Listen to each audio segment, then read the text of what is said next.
इस औरत को जरा ध्यान से देखिए। पहली नजर में इसे देखकर शायद आपको भी यही लगेगा कि ये एक बेहद मासूम महिला है, लेकिन इसके पीछे छिपी सच्चाई इतनी खौफनाक है कि उसे जानकर आपके भी रोंगटे खड़े हो जाएंगे। ये महिला अपने ही सगे फूफा के प्यार में इस कदर अंधी हो चुकी थी कि इसने अपने पति को ही मौत के घाट उतार दिया।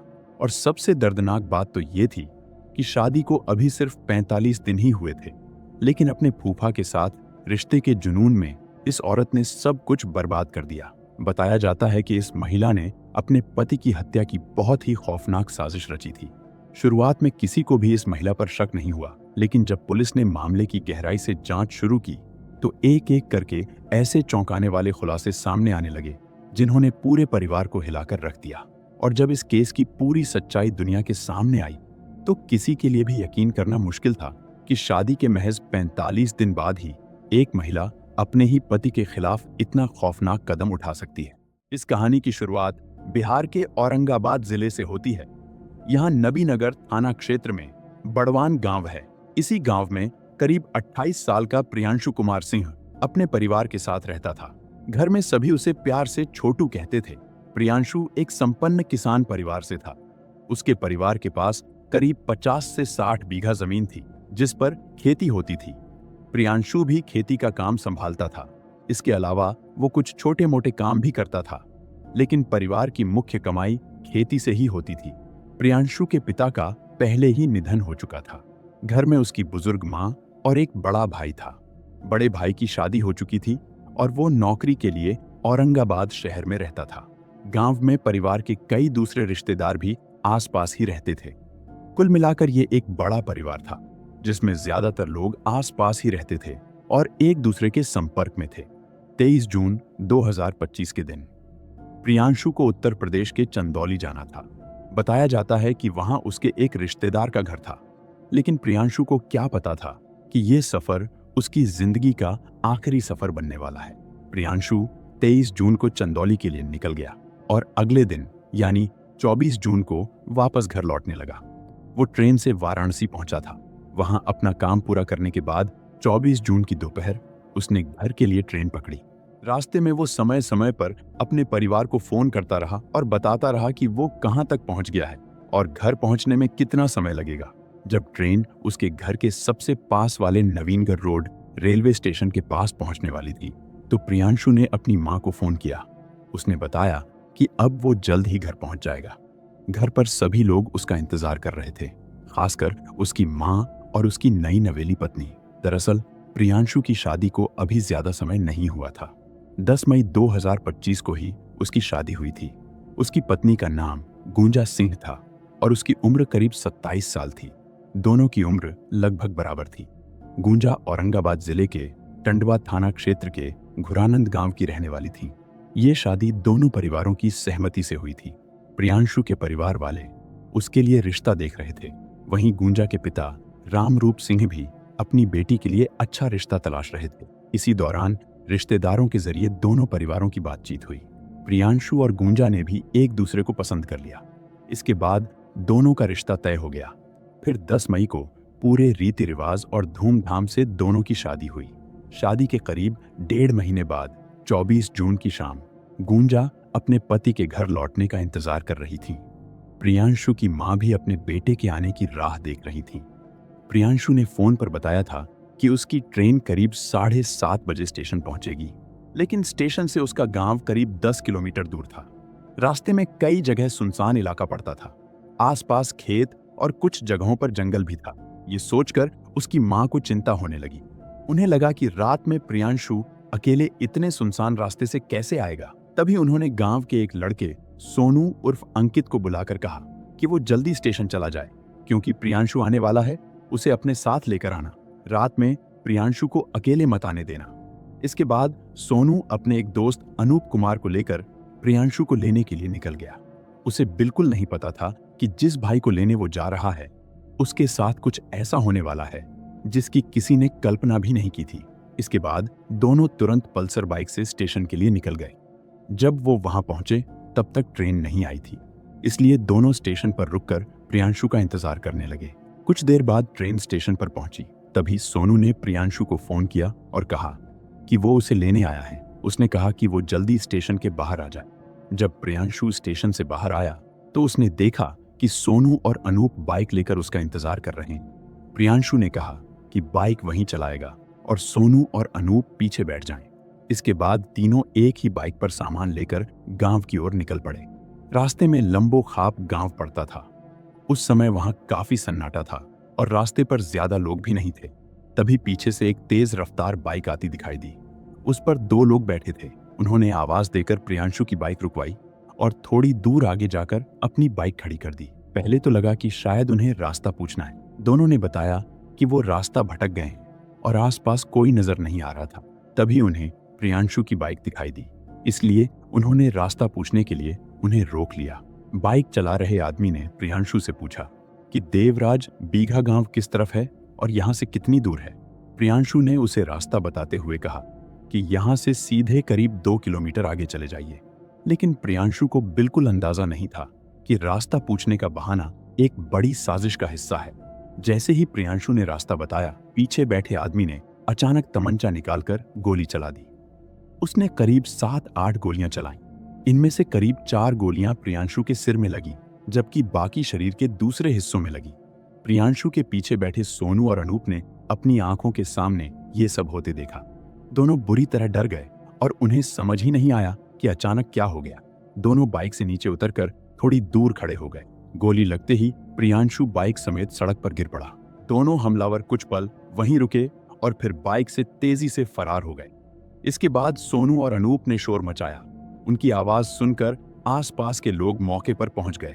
लोगों की मदद से प्रियांशु को तुरंत हॉस्पिटल ले जाया गया, लेकिन डॉक्टरों ने जांच के बाद उसे मृत घोषित कर दिया। सोनू और अनूप इस घटना से बुरी तरह सदमे में थे।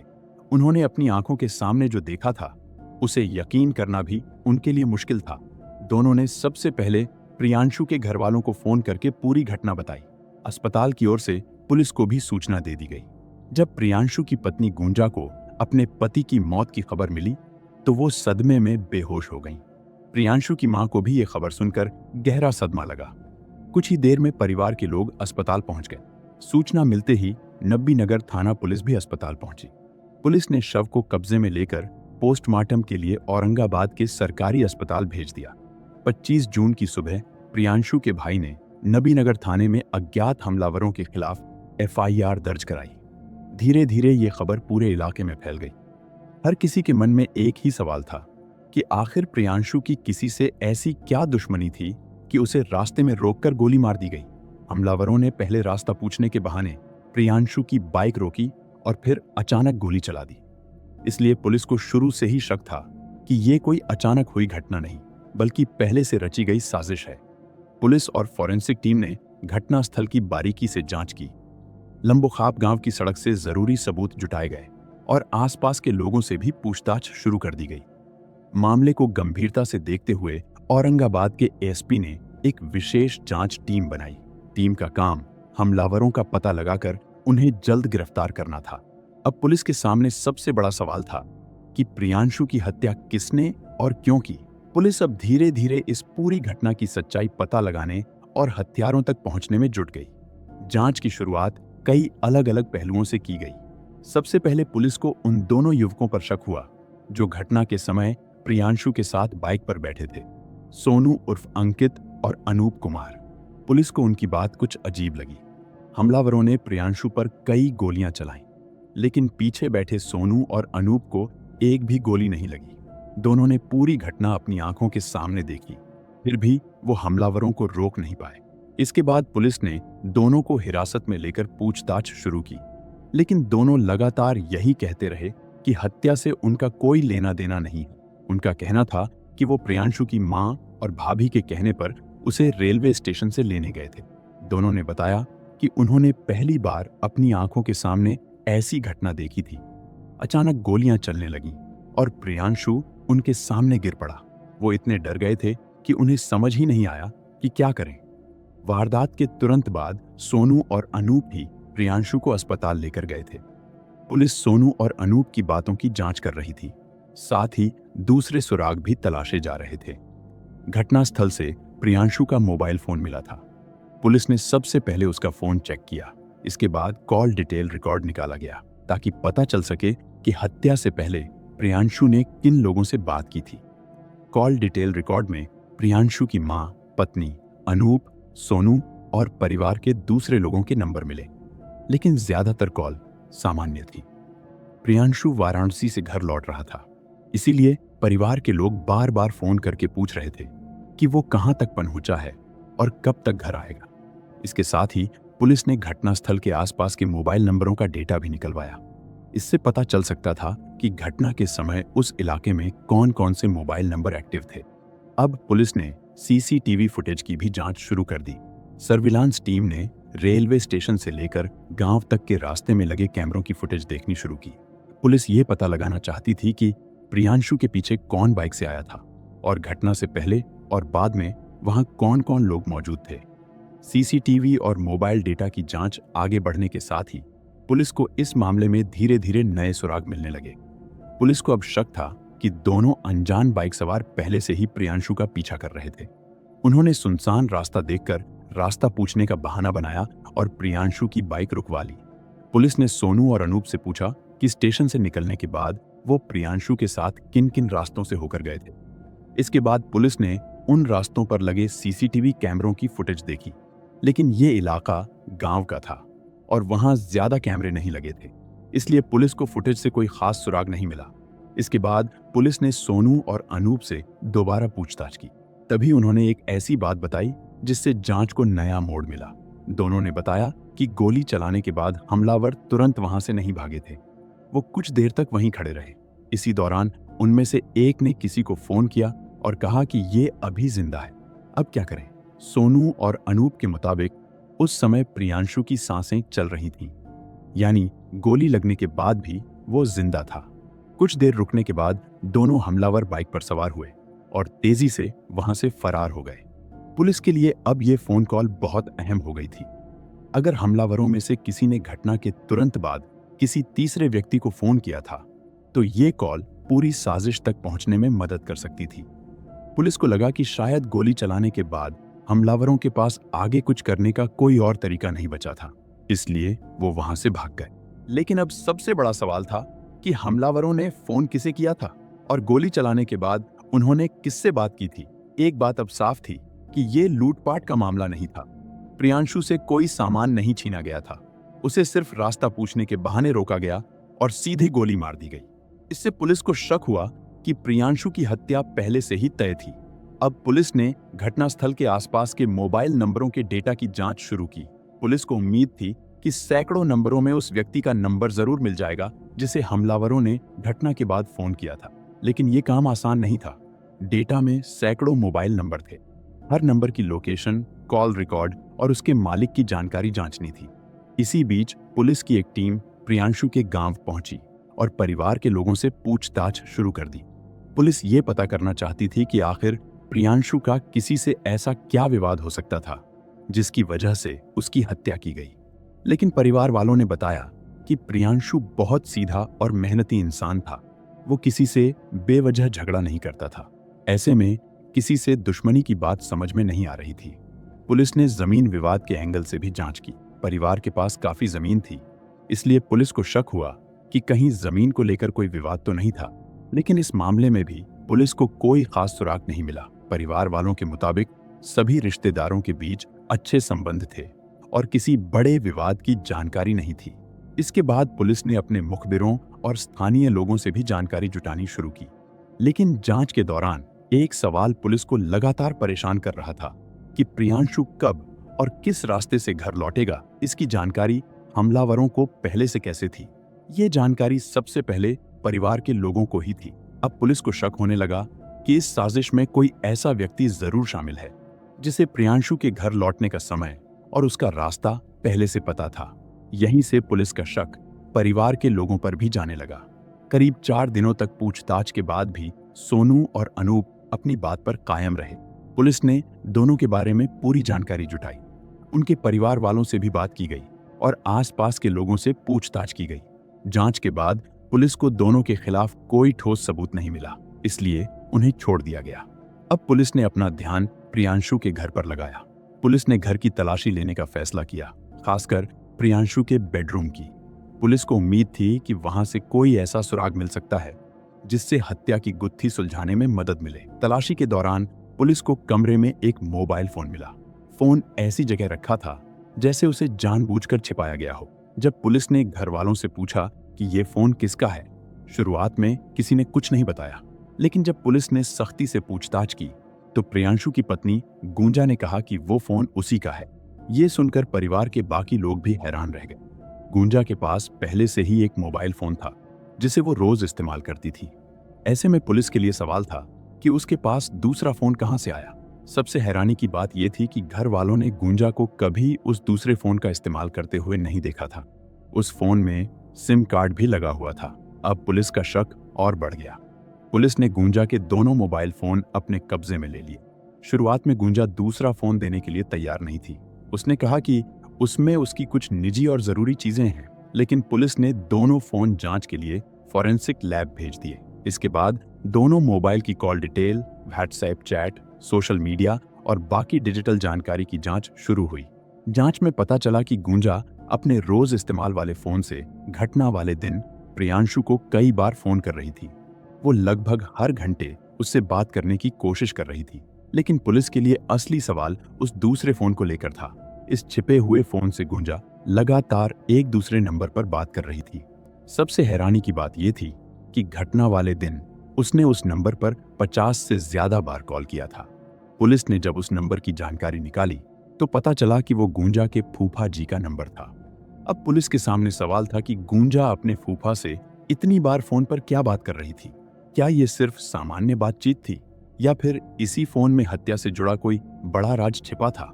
इसके बाद पुलिस ने गुंजा के फूफा के बारे में जानकारी जुटाई। उनका नाम जीवन प्रसाद सिंह था और उनकी उम्र करीब 60 साल थी और वो डाल्टनगंज, झारखंड के रहने वाले थे। जीवन सिंह का कारोबार काफी बड़ा था। उनके पास कई बसें और ट्रक थे। इसके अलावा उनके बाइक शोरूम और दूसरे कारोबार भी थे। इलाके में उनका अच्छा प्रभाव था और बड़े नेताओं से भी उनकी पहचान बताई जाती थी। उनकी पत्नी ने डाल्टनगंज नगर निगम के चेयरमैन का चुनाव भी लड़ा था। उस चुनाव में जीवन सिंह के भाई की पत्नी भी उनके खिलाफ खड़ी हो गई थी। दोनों के बीच वोट बढ़ गए और जीवन सिंह की पत्नी चुनाव हार गई। जीवन सिंह की कई नेताओं और बड़े अधिकारियों से पहचान बताई जाती थी। इनमें इलाके के विधायक, सांसद और बड़े पुलिस अधिकारी भी शामिल थे। इसके बाद बिहार पुलिस ने झारखंड पुलिस की मदद से जीवन सिंह से पूछताछ की। पुलिस ने जीवन सिंह से गुंजा के साथ होने वाली लगातार फोन बातचीत के बारे में सवाल किए, लेकिन यहाँ पुलिस के सामने एक परेशानी थी। फूफा और भतीजी का फोन पर बात करना अपने आप में कोई अपराध नहीं था। इसके अलावा जीवन सिंह के खिलाफ पुलिस के पास उस समय कोई ठोस सबूत भी नहीं था, इसलिए फिलहाल पुलिस ने उन्हें अपनी जांच से अलग रखा। दूसरी तरफ गुंजा पर पुलिस का शक अभी भी बना हुआ था, लेकिन उसके खिलाफ भी कोई ऐसा मजबूत सबूत नहीं मिला था जिससे पुलिस किसी पक्के नतीजे पर पहुंच सके। उधर घटनास्थल के आसपास के मोबाइल नंबरों के डेटा की जांच चल रही थी। साथ ही गुंजा के सीक्रेट फोन की भी जांच की जा रही थी। जांच में पता चला कि उस फोन में 2 सिम नंबर इस्तेमाल हो रहे थे। एक नंबर से गुंजा अपने फूफा जीवन सिंह से बात करती थी। ये नंबर काफी पुराना था, लेकिन दूसरा नंबर नया था। पुलिस ने दोनों नंबरों की कॉल डिटेल खंगालनी शुरू की। तभी नए नंबर की कॉल डिटेल में एक ऐसा नंबर सामने आया जिसने पुलिस का ध्यान अपनी ओर खींच लिया। ये नंबर घटनास्थल के डेटा में भी मिला। सिर्फ नंबर ही नहीं मिला था, बल्कि उसकी कॉल की टाइमिंग भी पुलिस के लिए अहम थी। ये कॉल 24 जून की शाम करीब 7:30 से 8 बजे के बीच हुई थी, यानी उसी समय के आसपास जब प्रियांशु को स्टेशन से लेकर घर लाया जा रहा था। अब पुलिस के सामने सवाल था कि ये नया नंबर आखिर किसका था और गुंजा के सीक्रेट फोन से उस समय इस नंबर पर बात क्यों हुई। अनूप और सोनू ने पुलिस को बताया था कि गोली चलाने के बाद हमलावरों में से एक ने किसी को फोन किया था। शायद फोन पर उन्हें वहां से निकलने के लिए कहा गया था। इसके बाद दोनों हमलावर बाइक से फरार हो गए। अब पुलिस के हाथ एक अहम सुराग लग चुका था। जिस नंबर पर हमलावरों ने फोन किया था वही नंबर गुंजा के सीक्रेट फोन में भी मिला। यही वो नया नंबर था जिसका इस्तेमाल गुंजा कर रही थी। जांच आगे बढ़ी तो एक और बड़ी बात सामने आई। हमलावरों वाला नंबर और गुंजा का नया नंबर एक ही दिन एक्टिव हुए थे। दोनों नंबर एक ही व्यक्ति के नाम पर लिए गए थे। इसके अलावा गुंजा के पुराने फोन की कॉल डिटेल में भी एक हैरान करने वाली बात सामने आई। अपनी शादी वाले दिन गुंजा ने अपने फूफा को करीब 99 बार फोन किया था, यानी शादी के दिन भी दोनों के बीच लगातार बातचीत हो रही थी। अब पुलिस के सामने सवाल था कि 27 साल की गुंजा और 60 साल के जीवन सिंह के बीच आखिर ऐसा क्या रिश्ता था कि दोनों इतनी बार बात करते थे। इसी बीच पुलिस ने गुंजा को उसके ससुराल से हिरासत में ले लिया। घटना वाली शाम गुंजा ने जिस नंबर पर बात की थी, उसकी जांच के आधार पर पुलिस ने 2 और लोगों को हिरासत में लिया। दोनों झारखंड के गढ़वा जिले के रामबाद धुरवा गांव के रहने वाले थे। इनके नाम जय शंकर चौबे और मुकेश शर्मा थे। पुलिस ने दोनों को उनके गांव से हिरासत में लिया। अब पुलिस के सामने कई सवाल थे। गुंजा की शादी को अभी सिर्फ 45 दिन ही हुए थे। आखिर ऐसा क्या हुआ कि उसने अपने पति के खिलाफ हत्या की साजिश रचने का फैसला किया? और सबसे बड़ा सवाल था कि गुंजा का अपने फूफा जीवन सिंह से आखिर क्या रिश्ता था?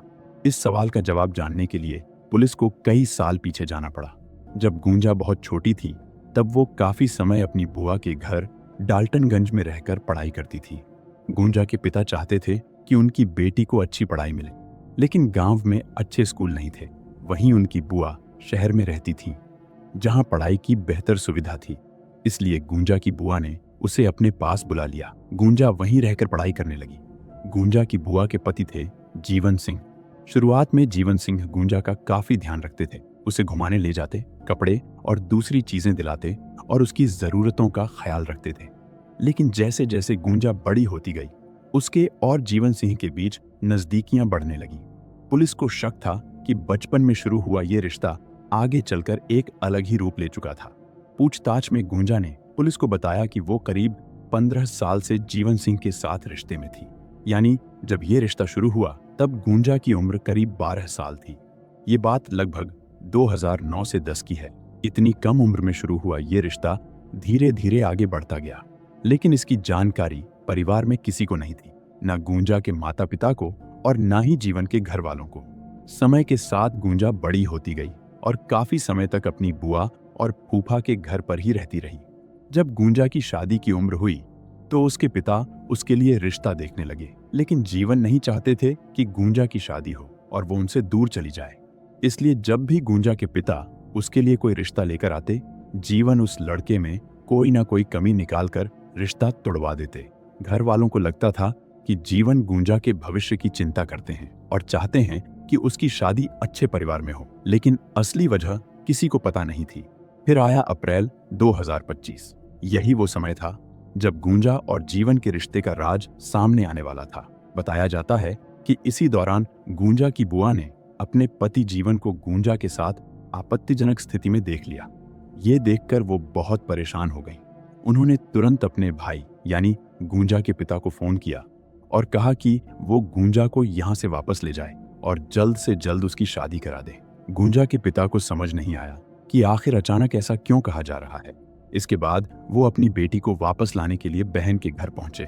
वहां उनकी बहन ने उन्हें पूरी सच्चाई बता दी। सच्चाई जानने के बाद गुंजा के पिता उसे अपने साथ गांव वापस ले आए। इसके बाद उन्होंने जल्द से जल्द गुंजा की शादी करने का फैसला किया। करीब 1 महीने के अंदर ही उन्होंने उसके लिए एक लड़का ढूंढ लिया। लड़के का नाम प्रियांशु सिंह था, लेकिन गुंजा शादी के लिए तैयार नहीं थी। वो जीवन सिंह के साथ रिश्ते में थी और उसी के साथ रहना चाहती थी, इसलिए उसने शादी का विरोध किया। दूसरी तरफ जीवन सिंह भी नहीं चाहते थे कि गुंजा की शादी हो। एक समय गुंजा ने जीवन सिंह से कहा कि दोनों कहीं दूर भाग चलते हैं, लेकिन जीवन सिंह इसके लिए तैयार नहीं हुए। उन्होंने कहा कि अगर वो दोनों भाग गए तो समाज में बदनामी होगी और उनके कारोबार पर भी असर पड़ सकता है। इसके बाद गुंजा अचानक शादी के लिए तैयार हो गई। उसने जीवन सिंह से कहा कि फिलहाल घर वालों के दबाव में शादी कर लेते हैं, आगे क्या करना है बाद में देखेंगे। आखिरकार परिवार के दबाव में गुंजा की शादी प्रियांशु से तय हो गई, लेकिन शादी के दिन भी गुंजा और जीवन सिंह का रिश्ता खत्म नहीं हुआ था। शादी की रस्मों के बीच भी वो छिपकर उनसे वीडियो कॉल और फोन पर बात कर रही थी। गुंजा जीवन सिंह को भरोसा दिला रही थी कि शादी के बाद भी उनका रिश्ता पहले जैसा ही रहेगा। बताया जाता है कि जीवन सिंह ने भी उससे कहा था कि जिससे उसकी शादी हो रही है उसे रास्ते से हटा देंगे। यानी शादी वाले दिन भी दोनों के बीच प्रियांशु को लेकर ऐसी बातें हो रही थीं। इन बातों का गुंजा पर भी असर पड़ने लगा था। यहाँ तक कि शादी की वरमाला की रस्म के समय भी उसके मन में यही था कि वो प्रियांशु के साथ जिंदगी नहीं बिताना चाहती। गुंजा के परिवार को उसके और जीवन सिंह के रिश्ते की सच्चाई पता थी। इसके बावजूद उसकी शादी प्रियांशु से करा दी गई। शादी के बाद जब गुंजा ससुराल पहुंची तो उसकी सास ने उससे कहा कि अब यही तुम्हारा घर है, तुम्हें ही इसे संभालना है। लेकिन किसी को नहीं पता था कि गुंजा के मन में कुछ और ही चल रहा था। शादी के बाद करीब 10 दिनों तक गुंजा की जीवन सिंह से ठीक से बात नहीं हो पाई। घर में लगातार मेहमान आते जाते रहते थे। नई दुल्हन होने की वजह से वो हमेशा किसी न किसी के साथ रहती थी। यहाँ तक कि रात में भी वो अकेले छत पर नहीं जा सकती थी। इस वजह से दोनों के बीच बातचीत काफी कम हो गई थी। लेकिन उनका रिश्ता खत्म नहीं हुआ था। दोनों बस सही मौके का इंतजार कर रहे थे।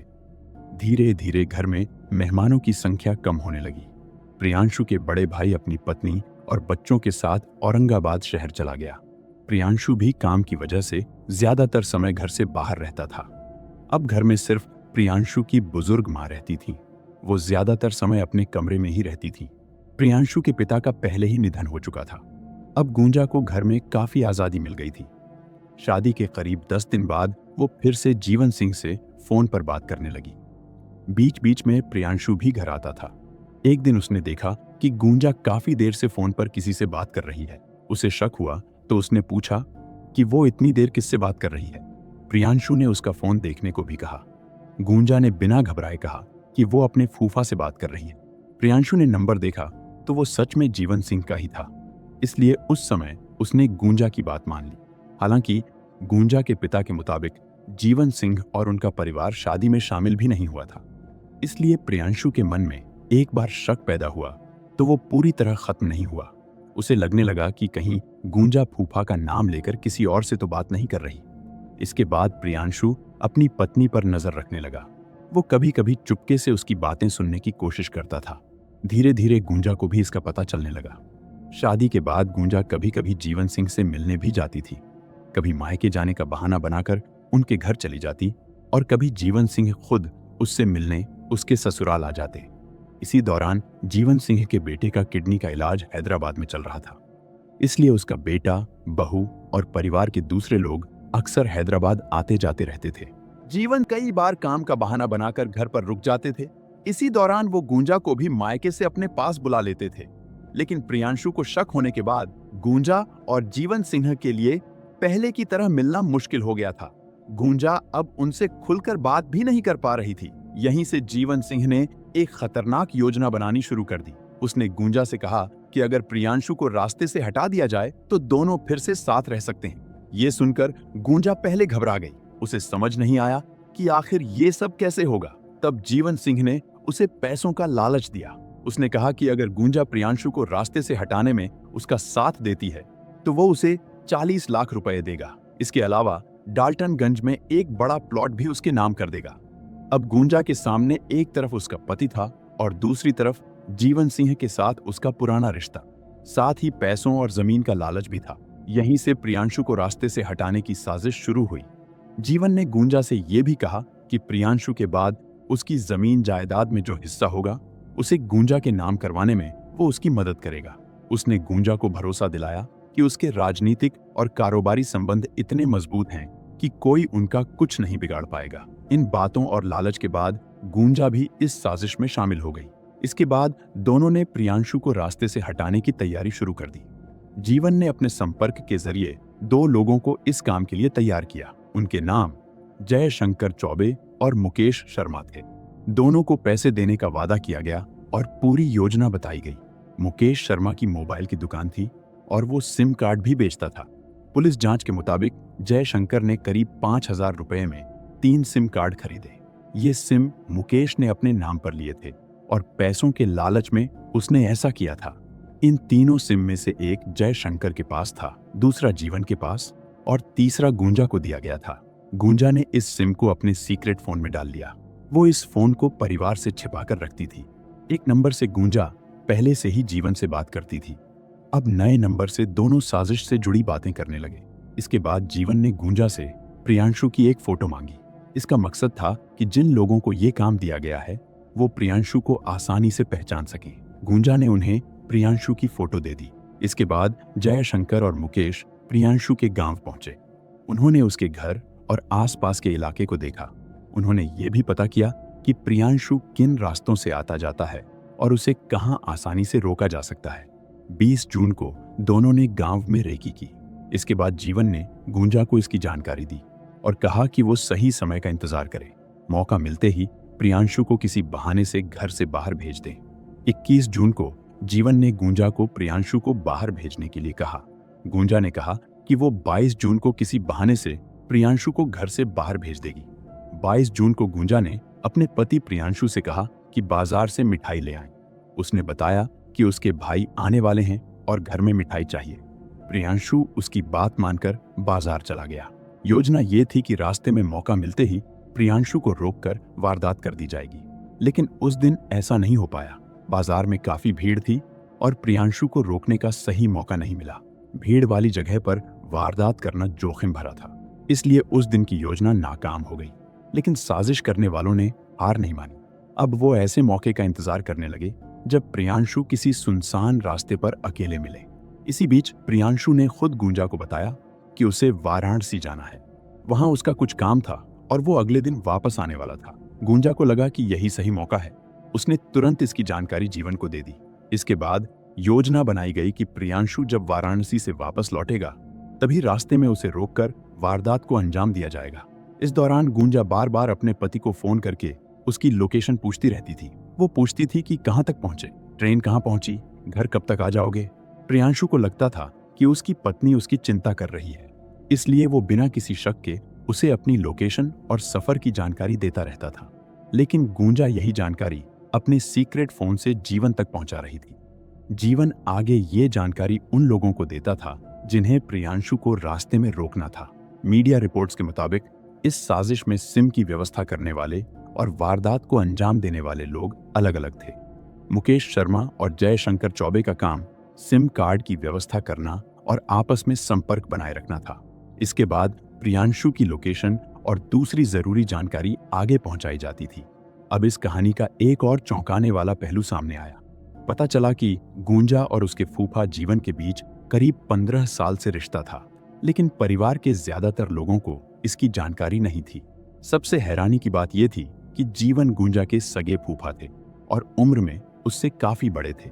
पुलिस पूछताछ में गुंजा ने कथित तौर पर अपने रिश्ते को लेकर कहा कि उसके लिए प्यार सबसे जरूरी था, लेकिन इस रिश्ते की वजह से एक ऐसे इंसान की जान चली गई जिसकी इस पूरे मामले में कोई गलती नहीं थी। प्रियांशु को यह तक नहीं बताया गया था कि गुंजा इस शादी के लिए तैयार नहीं है और उसका किसी और के साथ रिश्ता है। बाद में गुंजा के परिवार को भी इस रिश्ते की सच्चाई पता चल गई थी। इसके बावजूद उसकी शादी प्रियांशु से करा दी गई। अगर परिवार को पहले से सब पता था तो सवाल उठता है कि उन्होंने शादी रोकने के बजाय गुंजा की शादी क्यों कराई। एक और सवाल यह था कि जीवन ने पहले गुंजा के 2 रिश्ते ये कहकर तुड़वा दिए थे कि लड़के उसके लिए सही नहीं है। उस समय किसी को उनके असली इरादों पर शक क्यों नहीं हुआ? घर वालों को लगता रहा कि जीवन गुंजा के भविष्य की चिंता करते हैं, लेकिन बाद में सामने आई सच्चाई ने सब कुछ बदल दिया। पुलिस ने इस मामले की जांच में call detail, mobile location, SIM card और दूसरे सबूतों को जोड़ा। इससे पूरी साजिश की कड़ी सामने आने लगी। 2 जुलाई तक पुलिस ने इस मामले का खुलासा कर दिया और प्रेस कॉन्फ्रेंस की। इसके बाद सभी आरोपियों को न्यायिक हिरासत में भेज दिया गया। पुलिस के मुताबिक पूछताछ में आरोपियों ने वारदात में अपनी भूमिका कबूल की। कुछ पैसों और जमीन के लालच में प्रियांशु की जान चली गई। वहीं एक ऐसे रिश्ते ने पूरे परिवार की जिंदगी बदल कर रख दी जिसे समाज में बहुत पवित्र माना जाता है। तो ये थी प्रियांशु कुमार की पूरी कहानी। आपको इस मामले के बारे में क्या लगता है? अपनी राय हमें कमेंट में जरूर बताइए। ऐसी ही सच्ची क्राइम कहानियां देखने के लिए हमारे चैनल को सब्सक्राइब करें और बेल आइकॉन दबाना न भूलें। मिलते हैं अगले वीडियो में। धन्यवाद।